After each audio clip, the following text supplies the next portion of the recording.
In the early hours of February 2026, a series of high-yield explosions tore through a high-security government complex in the center of Tehran. The target was Ayatollah Ali Khamenei, the man who had led the country for 36 years and directed its most secretive military programs.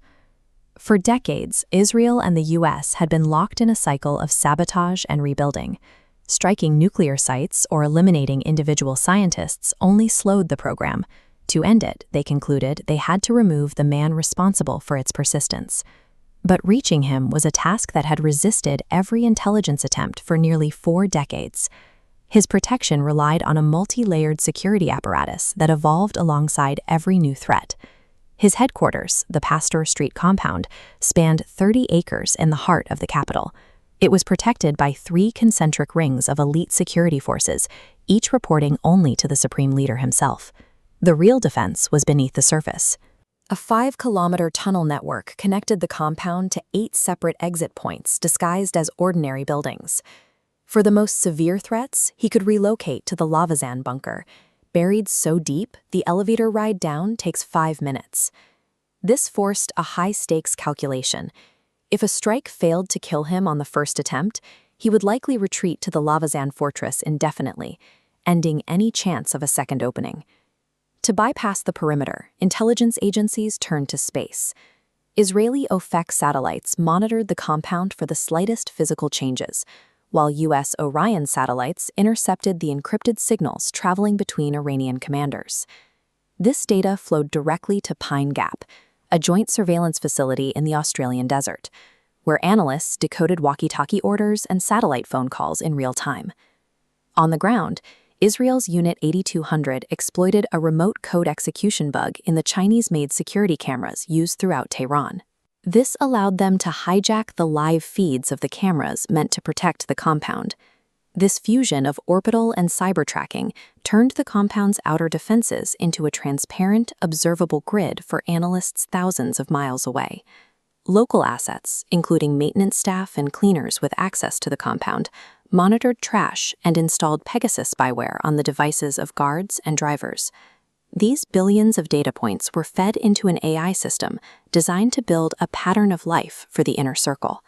The software identified which vehicles carried high-ranking officials and predicted the exact moments when security shifts changed and protection was at its leanest. On February 27th, Iran released photos showing its military commanders heading home for the weekend. It was a deception designed to suggest the capital was at rest, while a secret high-level meeting was convened for the following morning. But the AI detected that vehicle movements did not match the weekend pattern.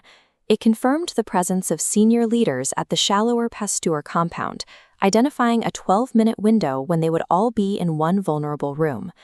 On the morning of the 28th, a joint strike force of 200 fighter jets crossed into Iranian airspace.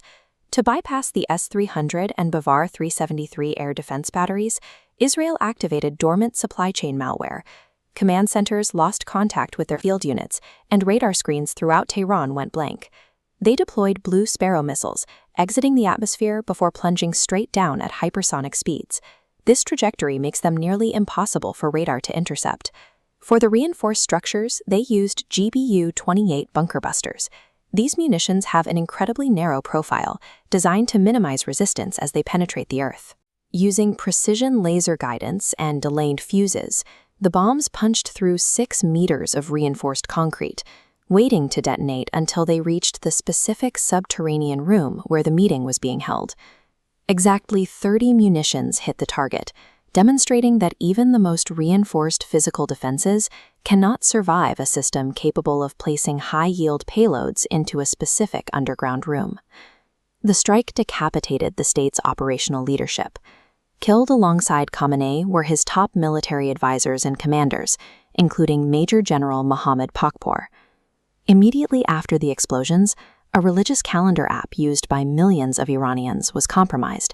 It began issuing fake surrender orders to the armed forces, heightening the internal chaos. This surgical removal of the state's central figure created an immediate political vacuum and a constitutional crisis that effectively paralyzed the government's ability to respond. The operation suggests that traditional defenses, deep earth and thick concrete, are no longer enough to ensure a leader's safety. This victory belonged to the decade of silent data harvesting as much as the pilots who executed the final strike. The outcome was determined by the granular intelligence gathered long before the first missile was ever fired.